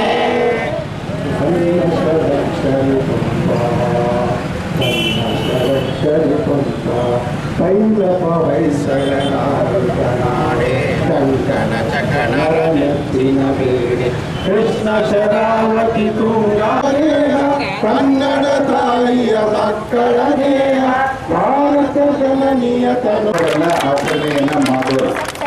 ಇವತ್ತು ಕರ್ನಾಟಕ ರಕ್ಷಣಾ ವೇದಿಕೆಯವರು ಈ ಸೋಮೇಶ್ವರ ಬಸ್ ನಿಲ್ದಾಣದ ಮುಂಭಾಗದಲ್ಲಿ ಧ್ವಜಾರೋಹಣವನ್ನು ಮಾಡಿ ನಾಡಮಾತೆ ಭುವನೇಶ್ವರಿಗೆ ಗೌರವ ವಂದನೆಯನ್ನು ಸಲ್ಲಿಸಿದ್ದೇವೆ. ನಾವೆಲ್ಲರೂ ಕೂಡ ಕರ್ನಾಟಕದ ನಿವಾಸಿಗಳಾಗಿರುವುದರಿಂದ ಎಲ್ಲರೂ ಕೂಡ ಕಡ್ಡಾಯವಾಗಿ ಕನ್ನಡವನ್ನು ಮಾತಾಡಲೇಬೇಕು. ಇವತ್ತು ಏನಾಗಿಬಿಟ್ಟಿದೆ ಅಂತ ತಿಳ್ಕೊಂಡು ಕೇಳಿದ್ರೆ, ರಿಚರ್ಡ್ ನೋಟಿಸ್ ಹೇಳಿದ ಹಾಗೆ ಎನ್ನಡ ಎಕ್ಕಡ ಮತ್ತೆ ಕನ್ನಡ ಕಳೆದೋಗ್ಯದೇನು ಅಂತ ತಿಳ್ಕೊಂಡು ಚಿಂತೆ ಮಾಡುವಂತಹ ಪರಿಸ್ಥಿತಿಯಲ್ಲಿ ನಾವೆಲ್ಲರೂ ಕೂಡ ಇದ್ದೇವೆ. ಇವತ್ತು ಸಂತೋಷ ಸಂಭ್ರಮವನ್ನು ನವೆಂಬರ್ 1ನೇ ತಾರೀಕಿಗೆ ಮೀಸಲಿಟ್ಟುಬಿಟ್ಟಿದ್ವಿ. 364 ದಿವಸ ನಾವೆಲ್ಲ ಕೂಡ ಆಂಗ್ಲ ಪದಗಳನ್ನು ಬಳಸ್ತಾ ಇದ್ದೇವೆ. ಇನ್ನೊಂದು ಭಾಷೆಯನ್ನು ಗೌರವಿಸುವುದನ್ನ, ಮೆರೆಸುವುದನ್ನ, ಪ್ರೀತಿಸುವುದನ್ನ ಬ್ಯಾಡ ಅಂತ ಕರ್ನಾಟಕ ಎಂದಿಗೂ ಹೇಳೋದಿಲ್ಲ. ಆದರೆ ಮೊದಲು ಮಾತೃಭಾಷೆಯನ್ನ ನಾವೆಲ್ಲರೂ ಕೂಡ ಗೌರವಿಸುವುದನ್ನು ಕಲಿಬೇಕು. ಬಾಯಿ ತುಂಬ ಕನ್ನಡ ಮಾತನಾಡುವುದನ್ನು ಬರೋದಿಲ್ಲ, ಚಿಕ್ಕಪ್ಪ ಮಕ್ಕಳು ಬರೋದಿಲ್ಲ, ಅಕ್ಕ ಅನ್ನ ಬರೋದಿಲ್ಲ, ಆಂಟಿ, ಅಂಕಲ್, ಮಮ್ಮಿ, ಡ್ಯಾಡಿ. ಇವತ್ತು ನಮ್ಮ ಶಿಕ್ಷಣ ಕೂಡ ಅದೇ ರೀತಿ ನಾವು ಕಲಿಸಲಿಕ್ಕೆ ಮುಂದಾಗಿದ್ದೇವೆ. ಆದರೆ ಕನ್ನಡ ಹಾಗೆ ಹೇಳ್ತಾ ಇಲ್ಲ. ಕನ್ನಡದಲ್ಲಿ ಪದ ಏನಿದಾವಲ್ಲ ಅದು ನಾಮಾಮೃತ ಅಂತ ತೊಳ್ಕೊಂಡು ಹೇಳ್ತಾ ಇದ್ದಾರೆ. ಅದಕ್ಕಾಗಿ ನಾವು ಮನೆಯಲ್ಲಿ ಇದ್ದಾಗ ಕನ್ನಡವನ್ನು ಕಲಿಯಬೇಕು, ಬಾಯಿ ತುಂಬ ಮಾತನಾಡುವುದನ್ನು ಕಲಿಯಬೇಕು, ಜೊತೆಗೆ ಬರೆಯುವುದನ್ನು ಕಲಿಯಬೇಕು. ವ್ಯವಹಾರ ಮಾಡಬೇಕಾದರೂ ಕೂಡ ನಮ್ಮ ಕರ್ನಾಟಕ ರಕ್ಷಣಾ ವೇದಿಕೆಯ ಕಾರ್ಯ ಏನು ಅಂತ ತಿಳ್ಕೊಂಡ್ರೆ ಎಲ್ಲೆಲ್ಲಿ ಕನ್ನಡ ಕಡಿಮೆ ಆಗಿದೆ ಅಲ್ಲೆಲ್ಲರಲ್ಲಿ ಕೂಡ ಜಾಗೃತಿ ಮಾಡುವಂತಹ ಸಂಸ್ಥೆ ಯಾವುದಾದ್ರೂ ಕರ್ನಾಟಕದಲ್ಲಿ ಇದ್ದರೆ ನೀರಿಗಾಗಿ, ಜಲಕ್ಕಾಗಿ, ಪ್ರತಿಯೊಂದು ಸಮಸ್ಯೆಗಾಗಿ ಹೋರಾಟ ಮಾಡುವಂತಹ ಸ್ಥಾನದಲ್ಲಿರುವಂತಹ ಮುಂಚೂಣಿಯಲ್ಲಿರುವಂತಹ ಸಂಸ್ಥೆ ಯಾವುದಾದ್ರೂ ಇದ್ದರೆ ಅದು ಕರ್ನಾಟಕ ರಕ್ಷಣಾ ವೇದಿಕೆ ಅನ್ನುವಂಥ ಮಾತನ್ನು ನಾವು. ವೇದಿಕೆ ರಾಜ್ಯ ಉಪಾಧ್ಯಕ್ಷ ವಿನೋದ್ ರೆಡ್ಡಿ ಮಾತನಾಡಿ, ಕನ್ನಡ ನಾಡಿನಲ್ಲಿ ಕನ್ನಡ ಸೊರಗುತ್ತಿದೆ. ಸರ್ಕಾರಗಳು ಬಾಯಿಯಲ್ಲಿ ಮಾತ್ರ ಕನ್ನಡ ಪ್ರೇಮ ತೋರಿಸುತ್ತಿವೆ ಹೊರತು ಆಡಳಿತದಲ್ಲಿ ಮಾತ್ರ ಅನುಸರಿಸುತ್ತಿಲ್ಲ. ಕನ್ನಡಿಗರು ಹೋರಾಟ ಮಾಡಿಯೇ ಕನ್ನಡ ಭಾಷೆ ಉಳಿಸಿಕೊಳ್ಳಬೇಕಿದೆ. ಕನ್ನಡ ಮಾಧ್ಯಮ ನಾಮಫಲಕ ಅಳವಡಿಕೆಗೂ ಜೈಲಿಗೆ ಹೋಗುವ ಸ್ಥಿತಿ ನಿರ್ಮಾಣವಾಗಿರುವುದು ವಿಪರ್ಯಾಸದ ಸಂಗತಿ. ಕನ್ನಡಿಗರ ಭಾಷಾ ಪ್ರೇಮ ಹೆಚ್ಚಿಸಿಕೊಳ್ಳಬೇಕು. ಕನ್ನಡ ಭಾಷೆಯನ್ನು ಹೆಚ್ಚು ಹೆಚ್ಚು ಬಳಸುವ ಮೂಲಕ ಕನ್ನಡ ಉಳಿಸಬೇಕೆಂದರು. 25 ವರ್ಷ ಆಯಿತು. 25 ಸಂಭ್ರಮ ಮಾಡೋದ್ಬಿಟ್ಟು ನಾರಾಯಣಗೌಡರು ಬೆಂಗಳೂರು ನಗರದ ಕಳೆದ ವರ್ಷ ಡಿಸೆಂಬರ್ 27ನೇ ತಾರೀಕು ಕರ್ನಾಟಕಕ್ಕೆ 25 ವರ್ಷದ ಯಾತ್ರೆ ಮಾಡ್ತಾ ಇದ್ದೀವಿ. ಕರ್ನಾಟಕದಲ್ಲಿ ಕನ್ನಡ ಬೋರ್ಡ್ಗಳು 60% ಮಾಡಿ, ಉಳಿದ 40% ಅನೇಕ ಅನ್ಯ ಭಾಷೆಗಳು ಮಾಡಂತೇಳಿ ಸರ್ಕಾರನ ಒತ್ತಾಯಿಸ್ತಾ ಇದೀವಿ. ಆದರೆ ಈ ಸರ್ಕಾರ ಇಲ್ಲಿವರೆಗೆ ಆದರೂ ಅದನ್ನ ಜಾರಿ ತಂದಿರಲಿಲ್ಲ. ಅವತ್ತಿನ ಹೋರಾಟ ಬೀದಿಗಳಲ್ಲಿ ಹೋರಾಟ ಮಾಡಿ, ಬೀದಿಯಲ್ಲಿ ಅಂಗಡಿ ಮುಖಂಡಗಳಿರ್ತಂತ ನಾಮಫಲಕಗಳನ್ನು ತೆರವುಗೊಳಿಸಿ ಕರ್ನಾಟಕ ವೇದಿಕೆ ಹೋದಾಗ ಅವತ್ತು ಸಿದ್ದರಾಮಯ್ಯ ಸರ್ಕಾರ ಎಚ್ಚೆತ್ತುಕೊಂಡು ಕ್ಯಾಬಿನೆಟ್ ಡಿಸಿಷನ್ ತಗೊಂಡು ಕೂಡಲೇ ಕರ್ನಾಟಕದಲ್ಲಿರ್ತಕ್ಕಂಥ ಎಲ್ಲ ಉದ್ಯಮ ಅಂಗಡಿ ಮುಗ್ಗಟ್ಟುಗಳಲ್ಲಿ 60% ಕನ್ನಡ, 40% ಅನ್ಯ ಭಾಷೆಗಳನ್ನು ಜಾರಿ ತಂದಿತು. ಆದರೆ ಈಗ ನಮ್ಮ ಜಿಲ್ಲಾಡಳಿತ ದೊಡ್ಡ ಬೇಜಾರೈತೆ. ಇವತ್ತು ನಾವು ಅದೇ ಕನ್ನಡ ಬೋರ್ಡ್ನ ಹೆಚ್ಚಿಕೊಂಡು ಬೇರ್ಪಡೆಗೆ ಹೋದ್ರೆ ಪೊಲೀಸರು ಬಂದು ಅರೆಸ್ಟ್ ಮಾಡ್ಕೊಂಡು ಹೋಗ್ತಾರೆ. ಏನು ಸರ್ಕಾರ ಆದೇಶವನ್ನು ತಾವೇ ಜಿಲ್ಲಾಡಳಿತ ಪಾಲನೆ ಮಾಡಂಗಿಲ್ಲ ಅಂತಂದ್ರೆ ಇನ್ನು ಏನ್ ಮಾಡ್ಬೇಕು? ತಮ್ಮ ಸರ್ಕಾರ ಆದೇಶ ಮಾಡಿದ್ರೆ ಕ್ಯಾಬಿನೆಟ್ ಡಿಸಿಷನ್ ತಗೊಂಡು ಮುಖ್ಯಮಂತ್ರಿಗಳು ಆದೇಶ ಮಾಡ್ತಾರೆ ಎಲ್ಲ ಮುಗ್ಗಟ್ಟುಗಳಲ್ಲಿ. ಆದ್ರೆ ಮೊನ್ನೆ ಮುರಳೀಧರ್ ಕುಕ್ಕಣ್ಣವರು ಗುರು ಹೇಳಿದಾಗ ರಾಜ್ಯೋತ್ಸವ ಪೂರ್ವ ಸಭೆಯಲ್ಲಿ ನನ್ನ ಅಪರ ಜಿಲ್ಲಾಧಿಕಾರಿಗಳು ಮುಂದೆ ನಮ್ಗೆ ಪ್ರಸ್ತಾವನೆ ಮಾಡಿದ್ರೆ ಸರ್ಕಾರದ ಆದೇಶ ನೀವು ಪಾಲನೆ ಮಾಡ್ಲಿಕ್ಕೆ ಹೇಗೆ ಸರ್, ದೀಪಾವಳಿ ಬರ್ತದ ಅಲ್ಲೆಲ್ಲ ಒಂದು ಆಫೀಸರ್ ಮುನ್ಸಿಪಾಲಿಟಿಯಲ್ಲಿ ಯಾರೋ ಒಂದು ಆಫೀಸರ್ ಕುಂತಿರ್ತಾರೆ, ಟೇಬಲ್ಗಳಿಗೆ ಏನೇನು ತಗೊಂತಾರ ಆದೇಶ ಕೊಡ್ತಾವ, ಅವ್ನು ಪರ್ಮಿಷನ್ ಕೊಡ್ತಾನೆ, ಅವ್ನು ಮನುಷ್ಯರಿಗೆ ವ್ಯಾಪಾರ ಮಾಡ್ಕೊಳ್ತೀನಿ ಅಂತೇಳಿ. ಆದ್ರೆ ಗಟ್ಟಿಯಾಗಿ ನಿಲ್ಬೇಕು. ಆದ್ರೆ ಮನೆ ಅಪರ ಜಿಲ್ಲಾಧಿಕಾರಿ ಒತ್ತಾಯ ಮಾಡಿದಿಲ್ಲ ಸರ್, ನಾವು ನೀವು ಸೇರಿ ಒಂದು ಡ್ರೈವ್ ಮಾಡ್ತೇನೆ ಅಂತ, ಡ್ರೈವ್ ಮಾಡ ಬೀದಿಗಳು ನಾವು ಬರ್ತೀನಿ ನಿಮ್ಮ ಜೊತೆಗೆ ಅಂತ.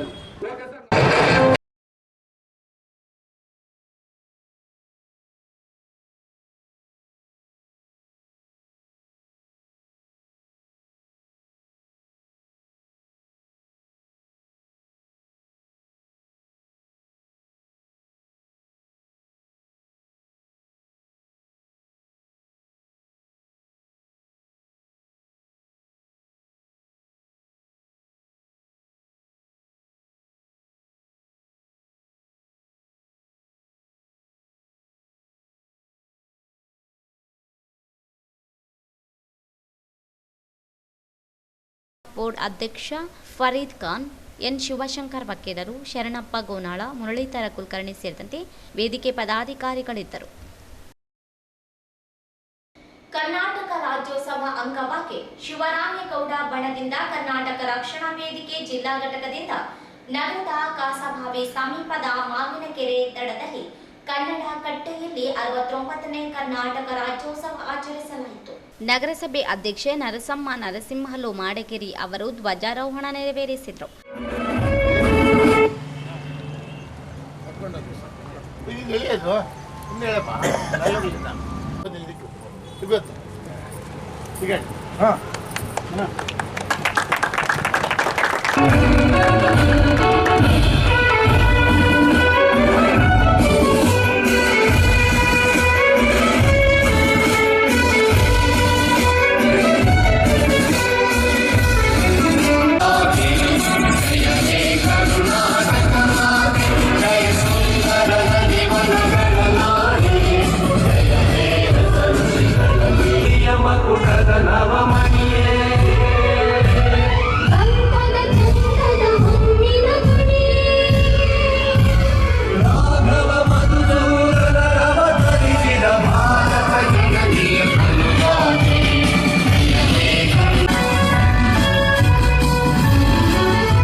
ಸಂದರ್ಭದಲ್ಲಿ ಕಾಂಗ್ರೆಸ್ ಮುಖಂಡ ನರಸಿಂಹಲು ಮಾಡಗಿರಿ, ಕರವೇ ಜಿಲ್ಲಾಧ್ಯಕ್ಷ ಅಶೋಕ್ ಕುಮಾರ್ ಜೈನ್, ಬಿಜೆಪಿ ಮುಖಂಡ ರವೀಂದ್ರ ಜಲ್ದಾರ್, ಬಿಜೆಪಿ ಮುಖಂಡ ಸತೀಶ್, ಮಾಜಿ ನಗರಸಭೆ ಸದಸ್ಯ ನರಸಪ್ಪ ಎಕ್ಲಾಸ್ಪುರ್, ಕರವೇ ಮುಖಂಡರಾದ ಸಂಗಮೇಶ್ ಮಂಗನವರ್, ಮಲ್ಲು, ಆಶಿಫ್, ಅಜೀಜ್, ರಮೇಶ್ ಕಲ್ಲೂರ್ಕರ್, ಕೆ ಕಿಶನ್ ರಾವ್, ನಾಗರಾಜ್ ಮಡಿವಾಳ, ಭೀಮೇಶ್, ಕೃಷ್ಣ ಯಾದವ್, ಸಂತೋಷ್ ಜೈನ್, ಅಶೋಕ್ ನನ್ನೂರೆ, ಬಂದಯ್ಯ ಸ್ವಾಮಿ, ಮಹಬೂಬ್, ಯಶೋಧರ ರೆಡ್ಡಿ ಸೇರಿದಂತೆ ಅನೇಕ ಕಾರ್ಯಕರ್ತರು ಭಾಗವಹಿಸಿದ್ರು.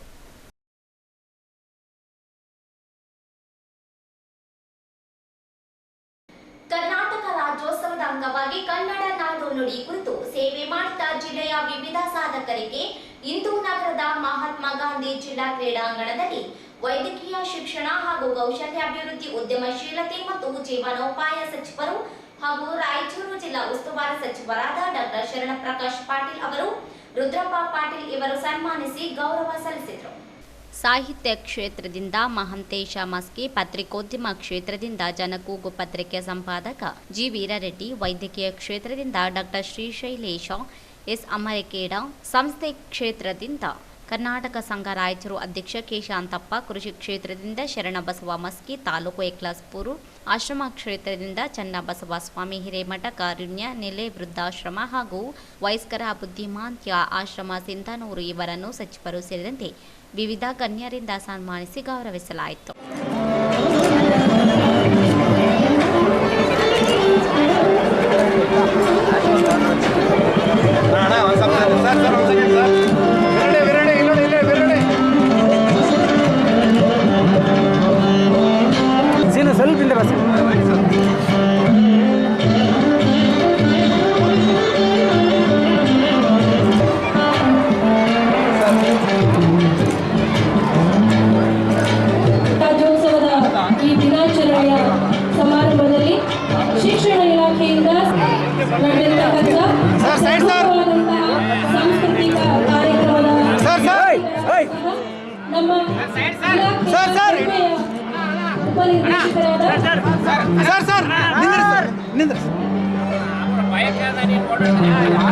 ಶ್ರೀ ವೈದ್ಯ ಸರ್ ಅವರಿಗೂ ಹಾಗೂ ಎಲ್ಲ ಶಿಕ್ಷಕ ವೃಂದದವರಿಗೂ, ಜಿಲ್ಲಾಡಳಿತಕ್ಕೂ ಹಾಗೂ ಈ ಒಂದು ನೃತ್ಯ ಕಾರ್ಯಕ್ರಮವನ್ನು ನಡೆಸಿಕೊಂಡಿರ್ತಕ್ಕಂಥ ಸೇಂಟ್ ಮೇರಿಸ್ ಕಾನ್ವೆಂಟ್ ಅವರು ಹಾಗೂ ಎಲ್ಲ ಪಥಸಂಚಲನದಲ್ಲಿ ಭಾಗವಹಿಸಿರ್ತಕ್ಕಂಥ ಎಲ್ಲ ವಿದ್ಯಾರ್ಥಿಗಳಿಗೂ, ನಾಗರಿಕರಿಗೂ. ಈ ಸಂದರ್ಭದಲ್ಲಿ ಗ್ರಾಮಾಂತರ ಕ್ಷೇತ್ರದ ಶಾಸಕರಾದ ಬಸನಗೌಡ ದದ್ದಲ್, ವಿಧಾನ ಪರಿಷತ್ ಸದಸ್ಯ ಎ ವಸಂತಕುಮಾರ್, ಜಿಲ್ಲಾಧಿಕಾರಿ ನಿತೀಶ್ ಕೆ, ಜಿಲ್ಲಾ ಪಂಚಾಯತ್ ಮುಖ್ಯ ಕಾರ್ಯನಿರ್ವಾಹಕ ಅಧಿಕಾರಿ ರಾಹುಲ್ ತಕರಾಮ್ ಪಾಂಡ್ವೆ, ಜಿಲ್ಲಾ ಪೊಲೀಸ್ ವರಿಷ್ಠಾಧಿಕಾರಿ ಎಂ ಪುಟ್ಟಮಾದಯ್ಯ, ರಾಯಚೂರು ಸಹಾಯಕ ಆಯುಕ್ತರಾದ ಗಜಾನನ ಬಾಳೆ, ಜಿಲ್ಲಾ ಪಂಚಾಯತ್ ಯೋಜನೆ ನಿರ್ದೇಶಕರಾದ ಡಾಕ್ಟರ್ ರೋಣಿ, ರಾಯಚೂರು ನಗರಾಭಿವೃದ್ಧಿ ಕೋಶದ ಯೋಜನಾ ನಿರ್ದೇಶಕರಾದ ಜಗದೀಶ್ ಗಂಗನವರ್, ರಾಯಚೂರು ತಹಸೀಲ್ದಾರ್ ಸುರೇಶ್ ವರ್ಮಾ, ರಾಯಚೂರು ನಗರಾಭಿವೃದ್ಧಿ ಪ್ರಾಧಿಕಾರದ ಆಯುಕ್ತರಾದ ಮಹಬೂಬ್ ಜಿಲಾನಿ, ಜಿಲ್ಲಾ ಆರೋಗ್ಯ ಮತ್ತು ಕುಟುಂಬ ಕಲ್ಯಾಣ ಇಲಾಖೆ ಅಧಿಕಾರಿ ಡಾಕ್ಟರ್ ಸುರೇಂದ್ರ ಬಾಬು, ಸಾರ್ವಜನಿಕ ಶಿಕ್ಷಣ ಇಲಾಖೆ ಉಪನಿರ್ದೇಶಕರಾದ ಕಳ್ಳಪ್ಪ ಬಡಿಗೇರ್, ಪದವಿ ಪೂರ್ವ ಶಿಕ್ಷಣ ಇಲಾಖೆ ಉಪನಿರ್ದೇಶಕರಾದ ಜಯರಾಮ್, ಯುವಜನ ಮತ್ತು ಕ್ರೀಡಾ ಇಲಾಖೆ ಸಹಾಯಕ ನಿರ್ದೇಶಕರಾದ ವೀರೇಶ್ ನಾಯಕ್, ಪ್ರವಾಸೋದ್ಯಮ ಇಲಾಖೆ ಸಹಾಯಕ ನಿರ್ದೇಶಕರಾದ ರಾಜೇಂದ್ರ ಜಲ್ದಾರ್, ಜಿಲ್ಲಾ ಮಟ್ಟದ ಅಧಿಕಾರಿಗಳು ಹಾಗೂ ಕನ್ನಡ ಅಭಿಮಾನಿಗಳು, ವಿವಿಧ ಶಾಲಾ ಮತ್ತು ಕಾಲೇಜು ವಿದ್ಯಾರ್ಥಿಗಳು, ಸಾರ್ವಜನಿಕರು ಇದ್ದರು. ಕನ್ನಡ ರಾಜ್ಯೋತ್ಸವದ ಅಂಗವಾಗಿ ಕರ್ನಾಟಕ ರಕ್ಷಣಾ ವೇದಿಕೆ ಪ್ರವೀಣ್ ಶೆಟ್ಟಿ ಬಣದಿಂದ ಆಯೋಜಿಸಲಾಗಿದ್ದ ಧ್ವಜಾರೋಹಣವನ್ನು ಬಿಜೆಪಿ ಮುಖಂಡ ರವೀಂದ್ರ ಜಲ್ದಾರ್ ಮತ್ತು ಸತೀಶ್ ಕುಮಾರ್ ಅವರು ನೆರವೇರಿಸಿದರು. 10ನೇ ತರಗತಿಯಲ್ಲಿ ಅತಿ ಹೆಚ್ಚು ಅಂಕ ಪಡೆದ ವಿದ್ಯಾರ್ಥಿಗಳನ್ನು ಸನ್ಮಾನಿಸಿ ಗೌರವಿಸಲಾಯಿತು. ಜಿಲ್ಲಾಧ್ಯಕ್ಷರಾದ ಶ್ರೀ ವೀರೇಶ್ವರ ನಾಗೇಶ್ ಪೂಜಾರಿ ಹಾಗೂ ಉಪಾಧ್ಯಕ್ಷರು ಹಾಗೂ ಶ್ರೀ ರವೀಂದ್ರ ಜಲ್ದಾರ್ ಸರ್ ಅವರು, ಸತೀಶ್ ಸರ್ ಅವರು, ಮುನ್ನಾ ಸರ್ ಅವರು, ಶ್ರೀ ಬಂಗಿ ಮುನಿರೆಡ್ಡಿ ಸರ್ ಅವರು ಹಾಗೂ ವೆಂಕಟೇಶ್ ಅವರು ಹಾಗೂ ನನ್ನ ಪಡೆಬೇಕಾದವರಲ್ಲಿ ಸವಿನಯ ಪ್ರಾರ್ಥನೆ. ಸದಸ್ಯರು ಹಾಗೂ ವೇದಿಕೆಯ ಗಣ್ಯರಿಂದ ಹಾಗೂ ನಮ್ಮ ಪ್ರವೀಣ್ ಶೆಟ್ಟಿ ಬಣದ ಜಿಲ್ಲಾಧ್ಯಕ್ಷರಾಗಿರ್ತಕ್ಕಂಥ ಶ್ರೀ ಜೋಗುಳ ವೇದದ ಘೋಷ ಜನನಿಗೆ ಜೀವವು ನಿನ್ನಾವೇಶ ಹಸುರಿನ ಗಿರಿಗಳ ಸಾಲೆ ನಿನ್ನಯ ಕೊರಳಿನ ಮಾಲೆ ಕಪಿಲ ಪತಂಜಲ ಗೌತಮ ಜನನುತ ಭಾರತ ಜನನಿಯ ತನುಜಾತೆ ಜೈ ಭಾರತ ಜನನಿಯ ತನುಜಾತೆ ಈ ಸನ್ಮಾನವನ್ನು ನೆರವೇರಿಸಬೇಕು. ಜೋರಾಗಿ ಚಪ್ಪಾಳೆ ತಟ್ಟುವ ಮೂಲಕ ಕಾರ್ಯಕ್ರಮವನ್ನು ಯಶಸ್ವಿಗೊಳಿಸಬೇಕು.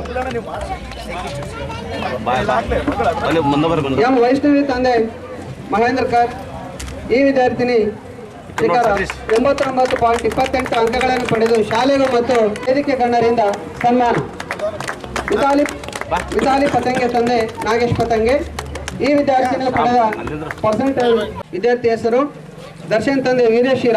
ಈ ವಿದ್ಯಾರ್ಥಿ ಕೂಡ ಶಾರದಾ ವಿದ್ಯಾನಿಕೇತನ ಶಾಲೆಯಲ್ಲಿ ಅಭ್ಯಾಸ ಮಾಡಿದ್ದು ಈತ 70% ಶ್ರೇಣಿಯಲ್ಲಿ ಅಂದರೆ 70 ಅಂಕಗಳನ್ನು ಪಡೆದು ಉತ್ತಮ ಶ್ರೇಣಿಯಲ್ಲಿ. ಈ ಸಂದರ್ಭದಲ್ಲಿ ಲೋಕಜನಶಕ್ತಿ ಪಕ್ಷದ ಜಿಲ್ಲಾಧ್ಯಕ್ಷ ಬಂಗಿ ಮುನಿರೆಡ್ಡಿ, ಸಂಜೀವನಿ ವಾಕಿಂಗ್ ಕ್ಲಬ್ ಅಧ್ಯಕ್ಷ ಮುನ್ನಾ, ನಗರಸಭೆ ನಾಮನಿರ್ದೇಶಿತ ಸದಸ್ಯ ಆಲೂರು ವೆಂಕಟೇಶ, ವೇದಿಕೆ ಜಿಲ್ಲಾಧ್ಯಕ್ಷ ವೀರೇಶ್ ಈರಾ ಸೇರಿದಂತೆ ಅನೇಕರಿದ್ದರು.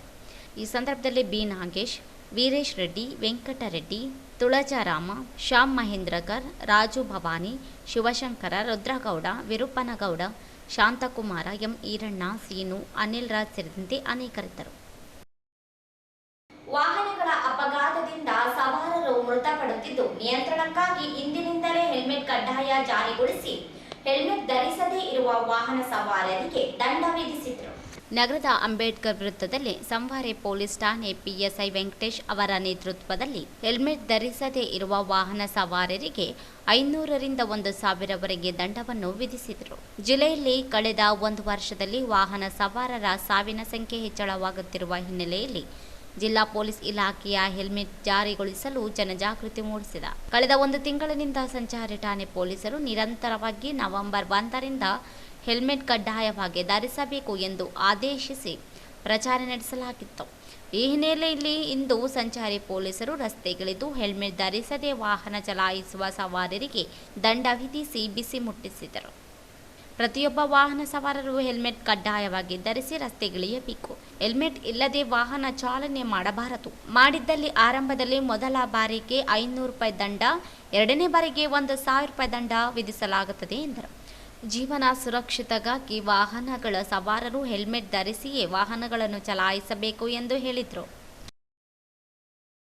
ಕೊನೆಯಲ್ಲಿ ಮತ್ತೊಮ್ಮೆ ಹೆಡ್ಲೈನ್ಸ್.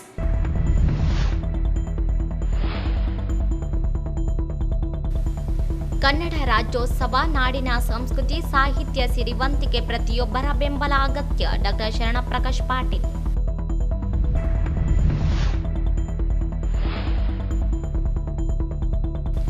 ಗಡಿನಾಡ ಕನ್ನಡಿಗರ ಎದುರಿಸುತ್ತಿರುವ ಸಮಸ್ಯೆ ನಿವಾರಣೆಗೆ ಇಲಾಖೆ ಸಚಿವರೊಂದಿಗೆ ಚರ್ಚೆ. ಶರಣಪ್ರಕಾಶ್ ಪಾಟೀಲ್ ಭರವಸೆ.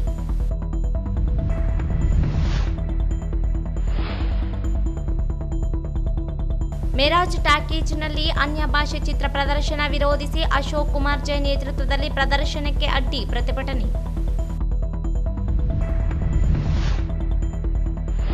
ರಕ್ಷಣಾ ವೇದಿಕೆಯಿಂದ ರಾಜ್ಯೋತ್ಸವ. ಅಪ್ಪ ಅವ್ವ ಸಂಸ್ಕೃತಿ ನಾಶವಾಗುತ್ತಿರುವುದು ಕಳವಳಕಾರಿ. ಮನೆ ಮನೆಯಲ್ಲಿ ಕನ್ನಡ ಭಾಷೆ ಬಳಸಿ. ಶ್ರೀ ಶಾಂತಮಲ್ಲ ಶಿವಾಚಾರ್ಯರು.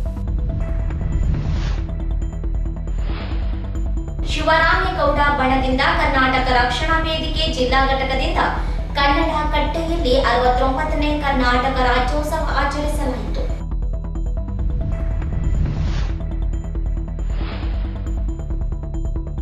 ಆರು ಜನರಿಗೆ ರಾಜ್ಯೋತ್ಸವ ಸನ್ಮಾನ. ಮಹಾಂತೇಶ ಮಸ್ಕಿ, ಪತ್ರಕರ್ತ ವೀರರೆಡ್ಡಿ ಸೇರಿ ಹಲವರಿಗೆ ಸನ್ಮಾನ.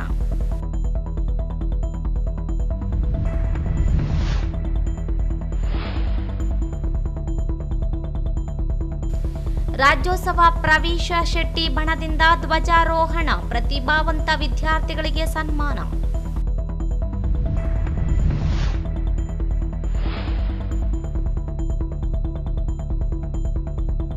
ಹೆಲ್ಮೆಟ್ ಕಡ್ಡಾಯ, ಪೊಲೀಸರಿಂದ ವಾಹನಗಳ ತಪಾಸಣೆ ದಂಡ. ಇಲ್ಲಿಗೆ ವಾರ್ತಾ ಪ್ರಸಾರ ಮುಕ್ತಾಯವಾಯಿತು. ಮುಂದಿನ ವಾರ್ತೆಗಳೊಂದಿಗೆ ಭೇಟಿಯಾಗೋಣ. ವಂದನೆಗಳು.